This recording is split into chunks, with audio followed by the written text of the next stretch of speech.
Leading the fight, one man fate has made indestructible. His name, Captain Scarlet. Just one question. How indestructible was he? Jerry Anderson's follow-up series to Thunderbirds, Captain Scarlet and the Mysterons follows the titular Captain Scarlet, leading agent of Spectrum. Upon discovering an alien civilization on Mars, a deadly misunderstanding leads to the sinister Mysterons declaring a war of nerves upon the Earth, with Spectrum resisting their efforts. The Mysterons can destroy and then recreate a being for their own ends. After being reconstructed by the Mysterons to assassinate the world president, Captain Scarlet falls to his death. Remarkably, he survives, no longer under Mysteron control, but retaining the power to heal any injury.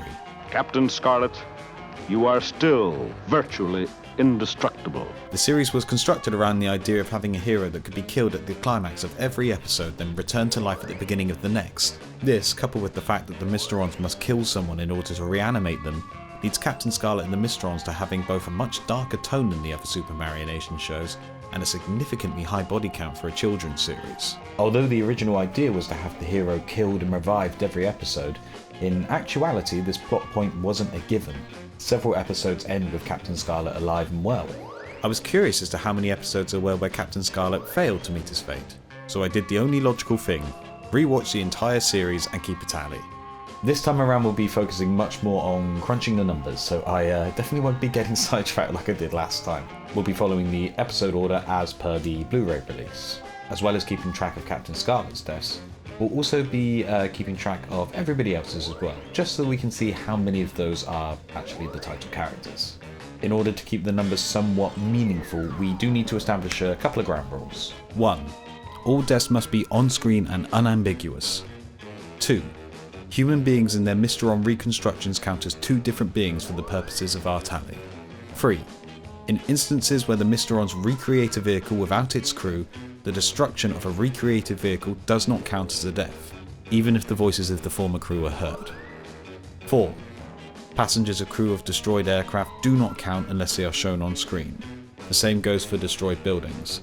Not only are such instances almost impossible to calculate accurately, they would also skew the numbers far too much to be useful for our purposes. One thing to note, just before we begin in earnest, due to the nature of the topic we're discussing, this video is going to be super spoilery. In the off chance you're watching this video and you haven't seen Captain Scarlet and the Mysterons, I highly recommend you do so now. You're in for a treat. It's one of the best things that Jerry Anderson ever did. I'll give you a couple of seconds or caught up. Okay, let's go. Episode 1, The Mysterons, presents us with two ambiguous cases right off the bat that need addressing. First, are the Mysterons killed when Captain Black fires upon their base? This is a difficult question to answer, mostly because of how little we know about the Mysterons themselves. In the foreword to the complete book of Captain Scarlet by Chris Bentley, Jerry Anderson specifically describes creating the Mysterons as invisible. Life as we know it is a much used science fiction term, and I remember thinking if we turned it around into life as we don't know it, this could become the embryo of a new series format. So far, so good. But why couldn't we see these aliens in their cities through our telescopes? Because they were invisible, of course. Bentley himself describes the Mysterons as an alien race of sentient computers. Don't worry, this isn't the point in the video where I do a gotcha on this book like I did on the last one. But it should be noted that there is nothing specifically on screen that supports this directly. Personally, I find their near supernatural powers difficult to ascribe to computers. All we ever see of the Mysterons themselves are the green rings that pass over a subject to be reconstructed. Assuming of course that these rings are part of the Mysterons at all and not just some part of their technology. A Mysteron 3D printer perhaps. We only ever hear their voice, as do the characters in the show. We can only hear them over our radios, but I've got a feeling they're with us all the time. Do the Mysterons have bodies? They do in the TV Tornado comics, but that's not something that was shown on TV, and I've not been able to source the comics to check how that fits in. Do they exist in physical space as we know it? Whilst they don't address the crew of the MEV until the first of their buildings is reconstructed.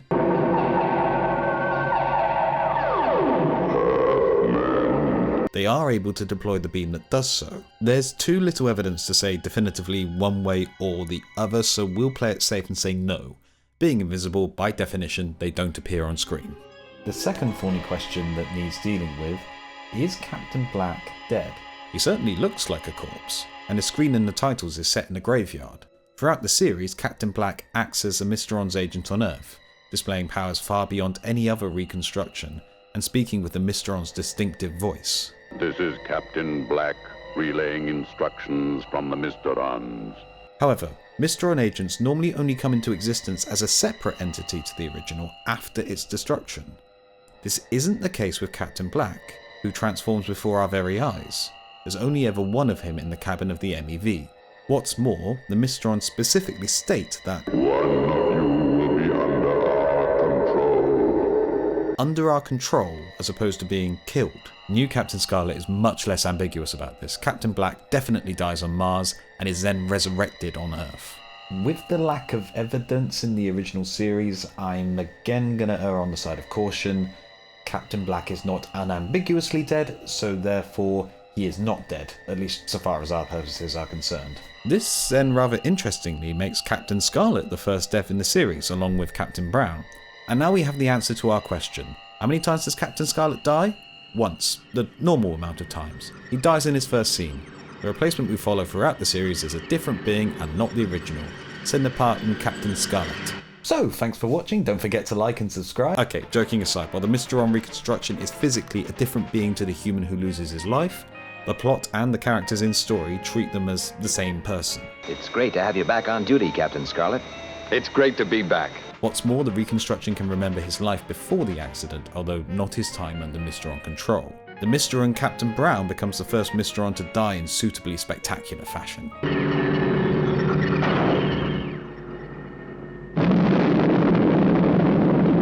That still only counts as one! The world president escapes, and whilst it's highly likely that these two security guards were in the building at the time, it's not 100% confirmed. They may have, in the short intervening time, finished their shifts, gone on lunch, been called away on urgent business, quit their jobs, anything really. Captain Scarlet evens the score to 2-2 by episode's end with his Disney villain death. This is also the only occasion where Captain Scarlet dies more than once over the course of an episode. Winged Assassin gives our second death for Captain Scarlet, crashing his SPV while attempting to stop Delta Tango 19er. It also gives us 4 additional deaths in the Sniper, the 2 pilots of Delta Tango 19er, and the Director General. As opposed to the guards in episode 1, the Director General is definitely on that plane, which leads to him definitely being in that fireball. It's also confirmed in dialogue. A brave man. It's a pity he died in vain. Okay, I know I said that we were just crunching the numbers and we weren't getting sidetracked, but I do need to talk about this episode a little bit. Winged Assassin has almost as difficult a job as episode 2 as the Mysterons has as episode 1. The Mysterons expertly establishes a strong tone for the series, and neatly introduces almost all recurring elements the series will use without anything feeling out of place. It also demonstrates Spectrum as being an organisation able to take on 2 Mysteron operatives, without the aid of an invincible super agent. This does a lot to establish Spectrum's effectiveness quickly. But for all its brilliance, the pilot has a few flaws of varying severity. I'm interested as to why Colonel White has one of his highly trained fighter pilots as a stenographer in the meeting. Do all of the captains and angels take turns? The Mysteron's goals change over the course of the episode. Our first act of retaliation will be to assassinate your world president. I will again remind you, we must have the world president alive. Why do the Mysterons suddenly want the president alive? Do they only want to dispatch him with everyone watching or something? What was all that stuff with Captain Brown then?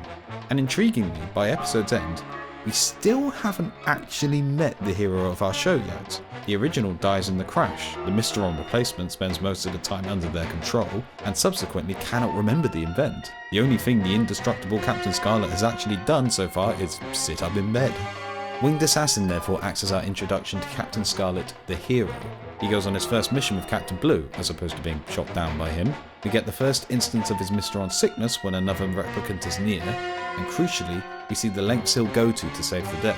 The attempt to stop Delta Tango 19er is kind of the opposite of the Fireflash landing in Trapped in the Sky. The Traceys are trying to provide landing gear for a stricken aircraft, while Captain Scarlet is trying to take it away. The sequence is tense, well shot, and crucially, fails. Though the attempt is valiant, the Director General's plane cannot gain enough height and time. This isn't a one-off either. Though rare occurrences, Spectrum will continue to suffer losses. The fact that our heroes can lose helps keep the audience on their toes and firmly enforces a new tone. We're definitely not in the same world as Thunderbirds anymore. Another sequence that seems to parallel is the destruction of the original Delta Tango 19er. We've seen stricken aircraft in previous series, and whilst there have been crashes where characters lose their lives, such as Operation Crash Dive, the events are portrayed somewhat distantly, and although we're aware of the fate of the people, it just is not good enough. That aircraft cost not only £5 million, but 600 lives as well. It's off-screen enough that we don't think about it for the rest of the episode. Here though, you stay with the pilot and co-pilot as their plane simply stops working and starts falling out of the sky. The only short music cue is sinister, and we get one last look of the crew silently accepting their fate before...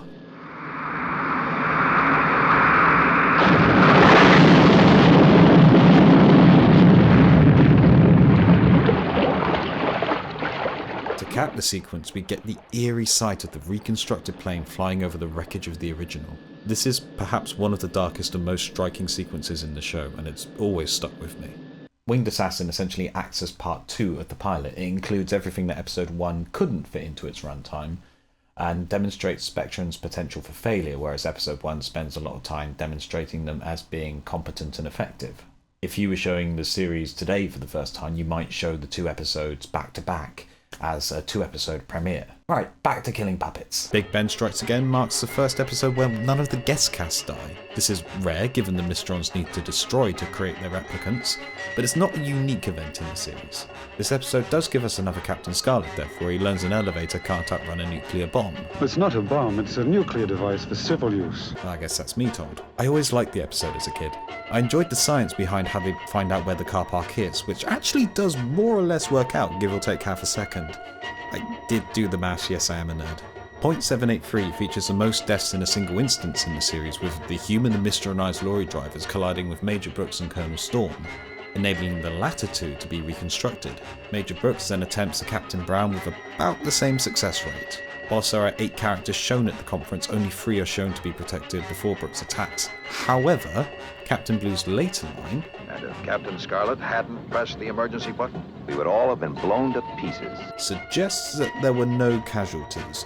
Presumably they were protected too, we won't count them, there's enough ambiguity there. The episode ends with Scarlet being shot by the Mysteronized Colonel Storm, with Storm meeting his fate at the hands of the Unitron. This is not the last time Captain Scarlet will pull the abandoned SPV trick. One thing I do quite like is the Supreme Commander's anger at Spectrum at the end for what he sees as the senseless waste of a good man's life, unaware obviously of Captain Scarlet's secret. Manhunt is the first episode where Captain Scarlet makes it out in one piece. The same cannot be said of the unfortunate mechanic who ends up crushed against the ceiling to the Crossroads to Crime theme. Hold it! Stop! Help! It makes watching the start of the movie a bit odd now in retrospect. His Mysteron replacement is also shot, bringing us up to 2 deaths. There's a couple of interesting things going on in this episode. Firstly, it demonstrates that Spectrum weren't aware Captain Black was a Mysteron agent before now. Presumably, they thought him simply a deserter.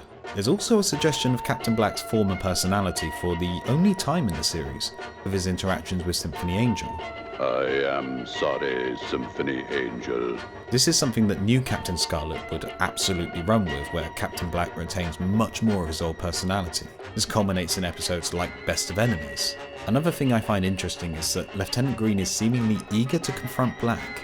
Sir, can I fly down and help in the manhunt? No, Lieutenant, I need you here. We know that Green will eventually do field work, so it could be as simple as wanting some action.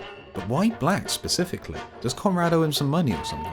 If Captain Black is to be caught, we must make sure Central Control is fully manned. I just wish I could meet him face to face. Just once. As a final note, Captain Oka finally receives his epaulets in this episode after they were missing in Winged Assassin. Operation Time is a favourite episode of mine. The scene where Captain Black chases down Dr. Magnus is tense and exciting. For a brief moment it even gives Magnus a hope spot where he seems to escape. However, this is Captain Scarlet, so Dr. Magnus eventually joins our tally. His Mysteron duplicate is then responsible for Scarlet's death by medical malpractice before meeting his own ends by electrocution.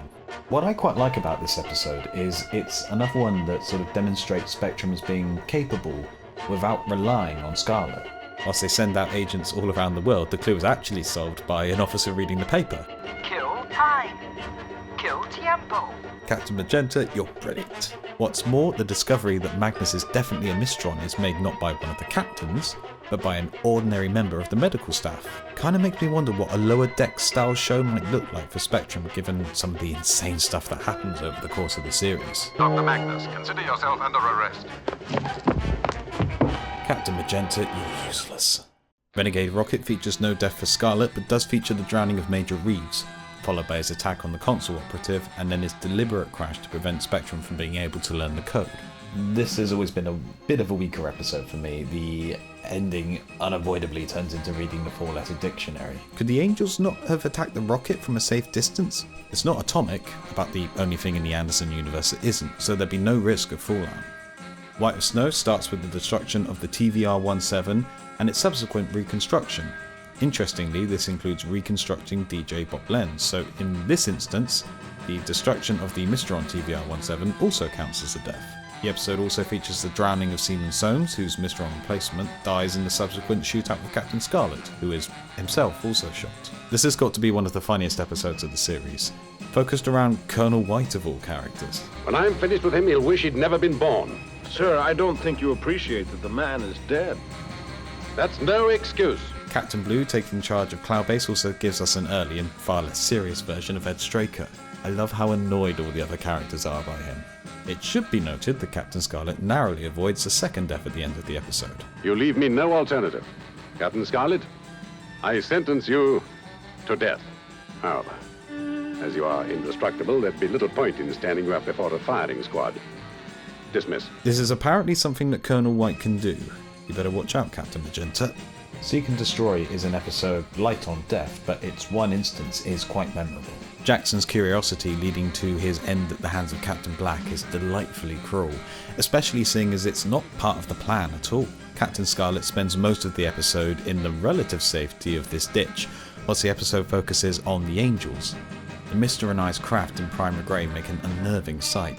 This episode probably doesn't work if you favour characters over hardware, but the Angel Interceptor is a favourite design of mine, so I'm happy to see it featured so heavily. Spectrum Strikes Back is the first instance of overarching continuity in the series, beyond the status of Captain Black and Manhunt. Building off what they learnt in Operation Time, world forces meet to examine two new devices constructed to aid in the fight against the Mysterons, although the effectiveness of some of them may be called into question.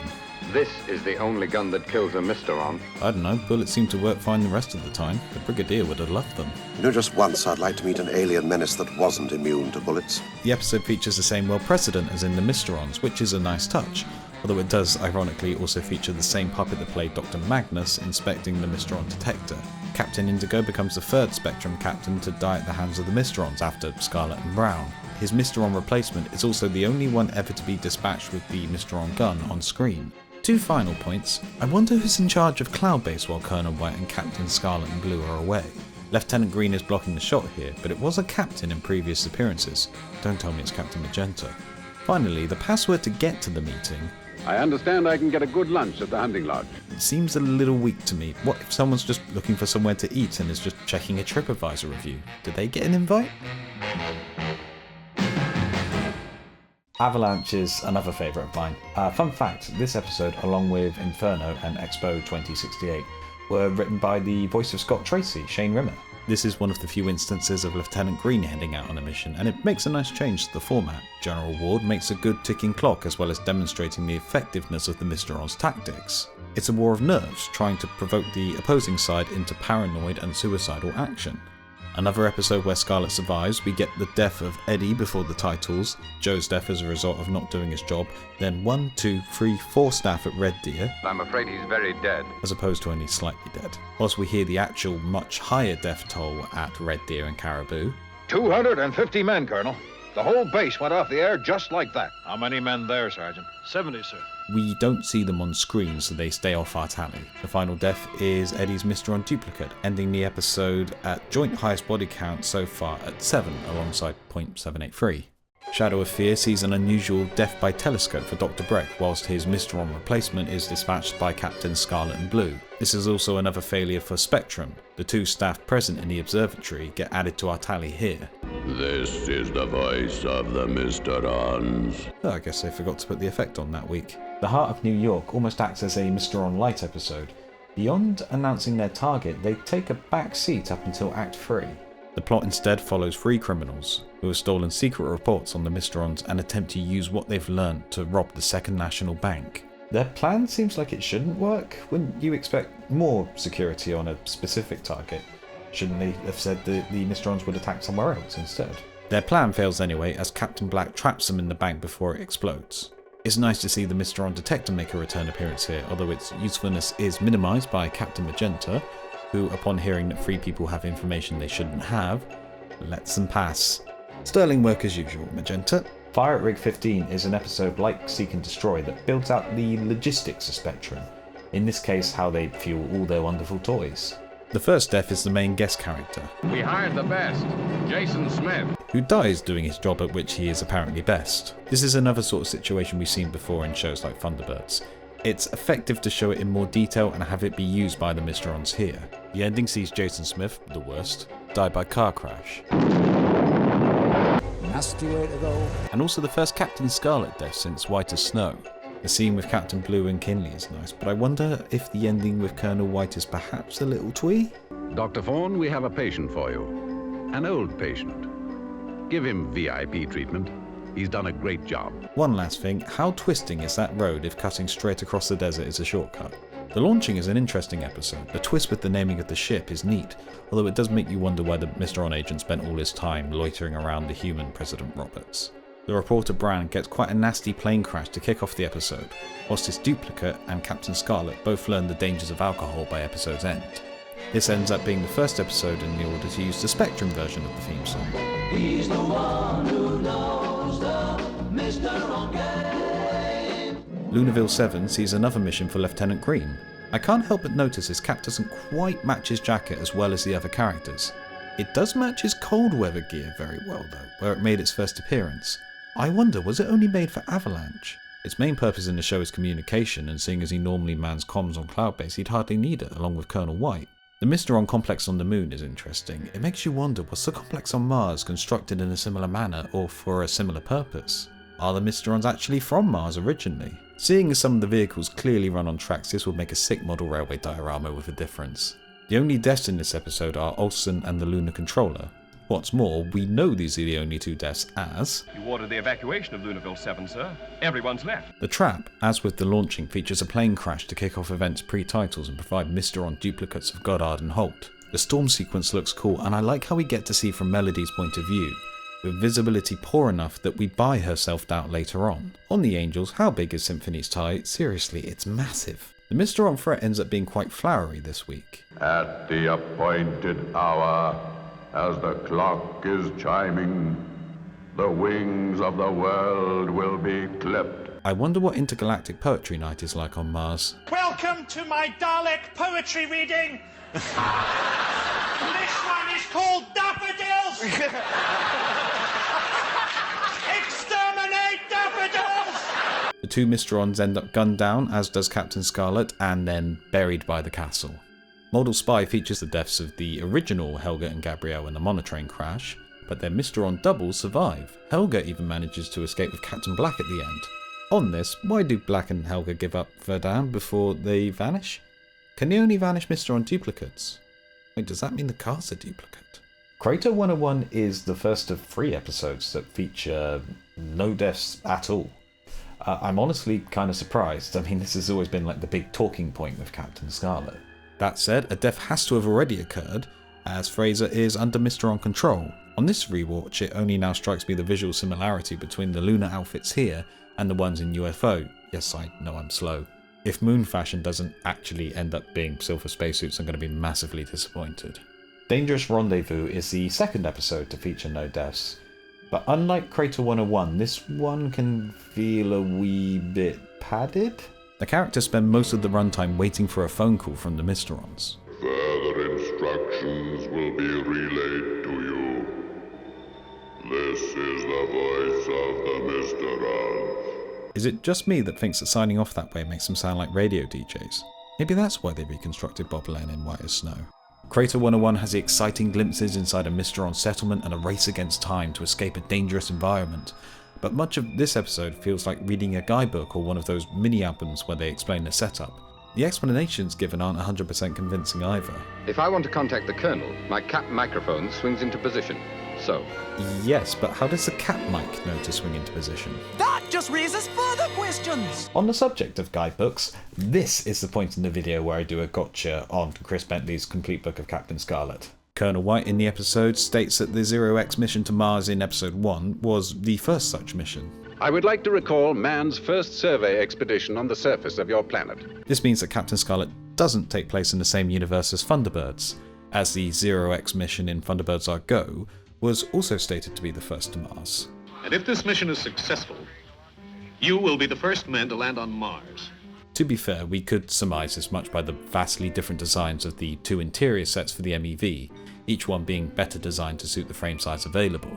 In the entry on the Mysterons, Bentley states that the Empire State Building is clearly visible in the establishing shot of New York, which can't be the case if the two universes are shared. To be fair, he does state if this is the same fictional world, but he does state that the Empire State Building is clearly visible. So, let's pull up the shot. My guy, that's the Chrysler Building. Like, I just know that. I didn't even have to Google it this time. The two buildings look quite different. What's more, if you put this shot into Google Earth and pull back slightly, you'll see that the shot is perfectly framed to be taken from the Empire State Building. By definition, it couldn't appear. Chris, pop it, you write some great reference books, but please learn what the Empire State Building looks like. Sorry, got distracted. Where was I? After a couple of episodes with no character deaths at all, Special Assignment wastes no time with Mason the mechanic meeting his end in less than a minute. The same is not true of his Mysteron double, who forms the first step in a probably overcomplicated plan to cause Kramer and Steele's car to crash, enabling their Mysteronization. Captain Scarlet is once again able to deploy his Evacuate SPV maneuver, though not before first being shot. I like this episode for how it humanises the main cast. With Stingray, Troy's emotions for both Marina and Atlanta give you a clear sense of connection between the characters, and the Tracys are obviously family. Compared to them, Spectrum can feel a little professionally distant, might be the phrase? Episodes like this, where Captain Blue and Lieutenant Green conspire to figure out what's happened to their friend, really go a long way to countering that. Traitor is another episode like Dangerous Rendezvous that doesn't quite do it for me, which is really annoying because the premise is really good. The Mysteron threat this week is that there is a traitor within Spectrum. And of course Captain Scarlet was under Mysteron control, wasn't he? Obviously we see him all the time, so we know he's a goodie. But if you don't spend all your time on Cloud Base, you'd start asking questions. The recap of episode 1 even works to highlight that. The death of the two hovercraft pilots serves to heighten attention. It appears there's been an attack on Scarlet and Blue, and then it's a bolt. A Mysteronized bolt, but still a bolt. It feels like a whodunit where the writer didn't know in advance who the suspect was, and bottled it at the end, leaving the fire unresolved. And the fire in our bedroom at the base? That is something to which we shall never know the answer. The ending is also shot kind of odd. We don't actually see Captain Scarlet jump from the out-of-control hovercraft, but Colonel White states, "The instrument recorder Captain Scarlet took from the hovercraft enabled us to trace the fault." It would be difficult to get readings from the recorder if it was in the middle of the explosion, so for our purposes, this is not a death, it doesn't count. Talking of what counts as a death, Place of Angels. If you're gonna disagree with me on anything, it's probably gonna be this one. Captain Scarlet is shot here by the Mysteronized Judith at the episode's end. While this has been enough to take him out before, here he's able to leave his ejector seat, prepare for a gunfight, and grab a vial of deadly poison without too much effort. Crucially, he doesn't actually die by episode's end, even though he's taken a potentially lethal shot. Per the rules, he's not dead on screen, so this doesn't count. What does count is Judith's death, the murder of the security guard by Grabber, which I can't help but think of this, and the Mysteron Judith's fate. This one is definitely a death. This isn't Star Wars, where falling from a great height means you get to come back a decade down the line. Flight 104 is a story like Traitor that takes an outsider's view of Captain Scarlet. Rather than the paranoia of the former story, this one's actually quite a lot of fun. Would you mind holding the Grand up for a minute while I order lunch? Captain Scarlet and Blue are able to string along a pair of suspicious reporters just enough to keep them out of trouble, up until they discover that the plane they're on has been reconstructed. This does kind of fall apart if you spend too long thinking about the logistics of it.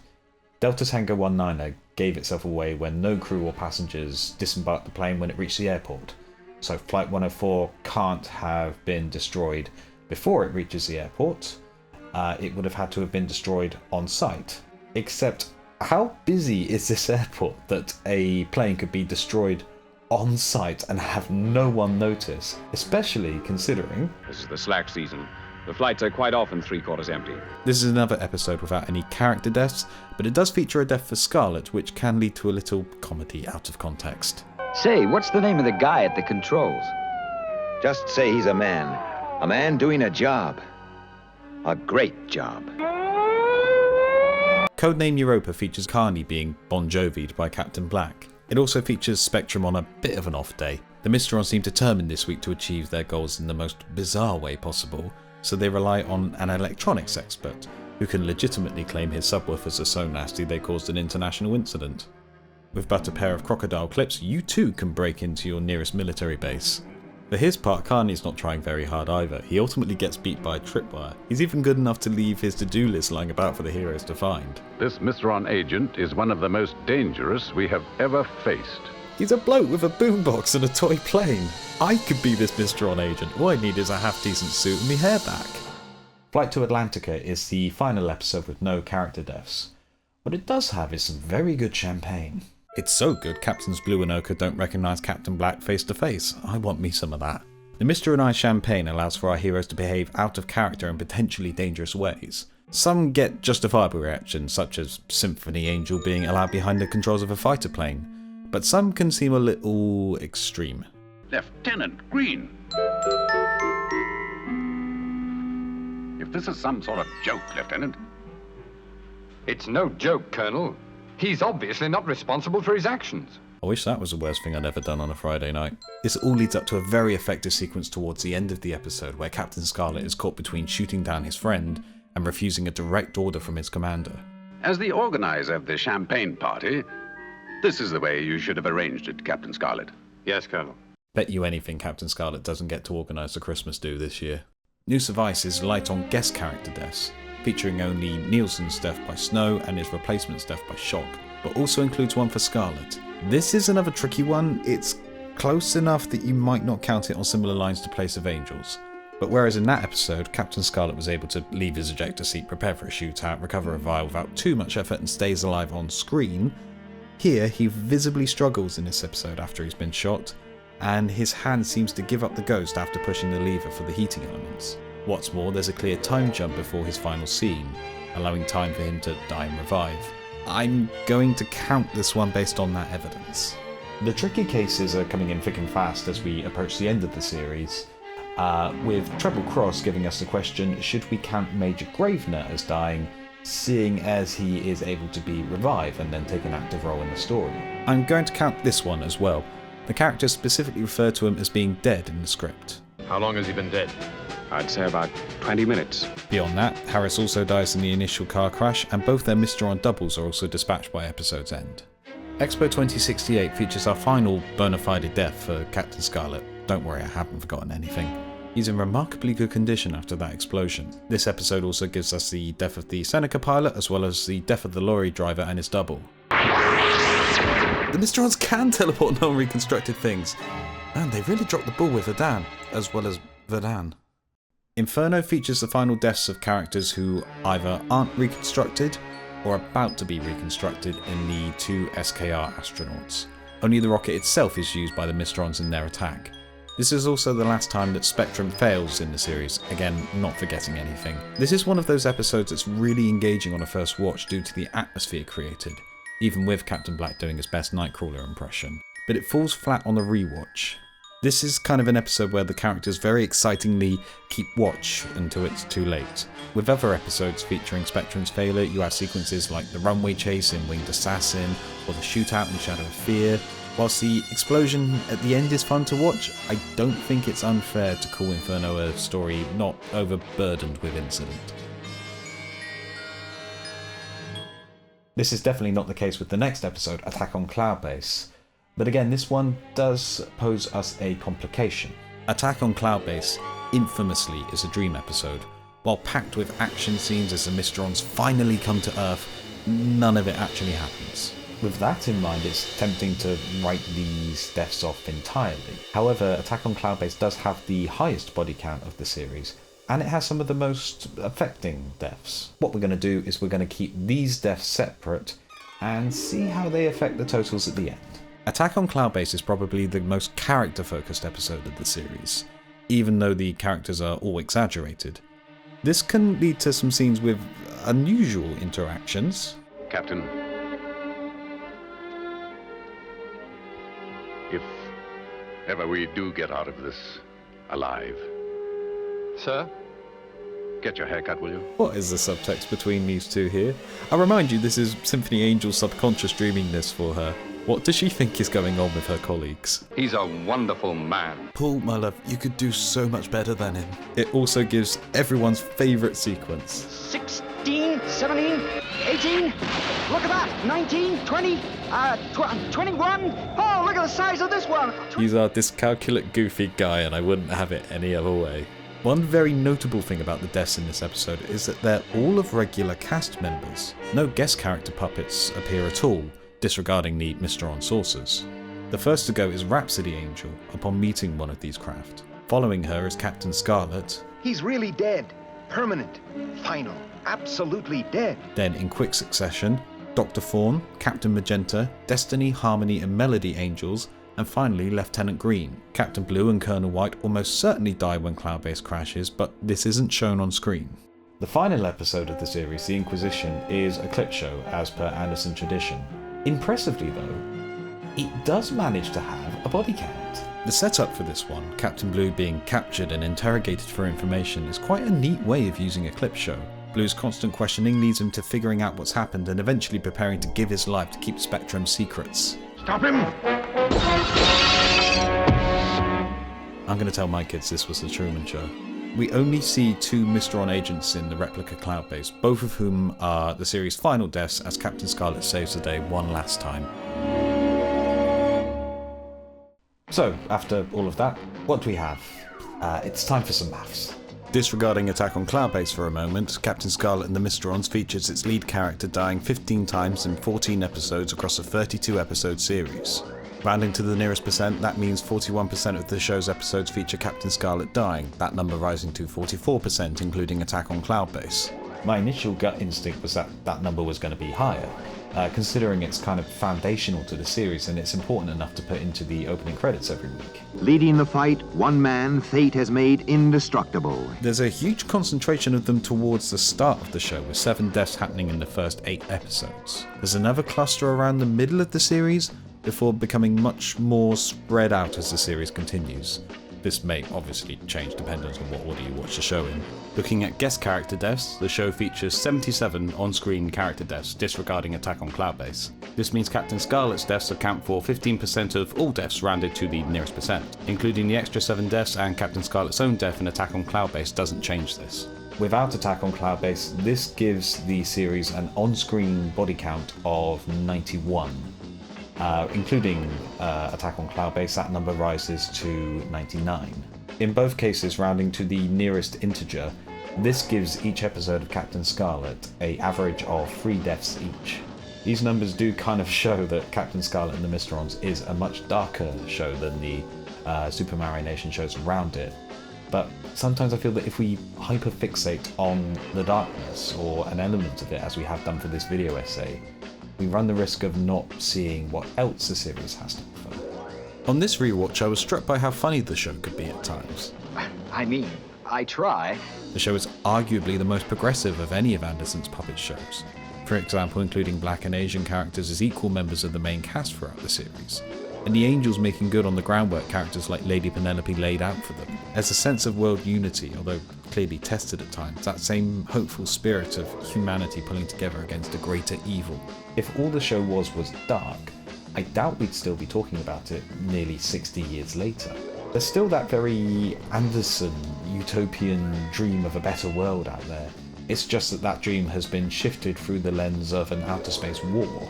Almost all of Captain Scarlet's deaths in this series are in the service of protecting that better future, for a series that does most of its best work in the dark and the macabre. Fighting for a better tomorrow, I think, is probably one of the best things that we can take from it.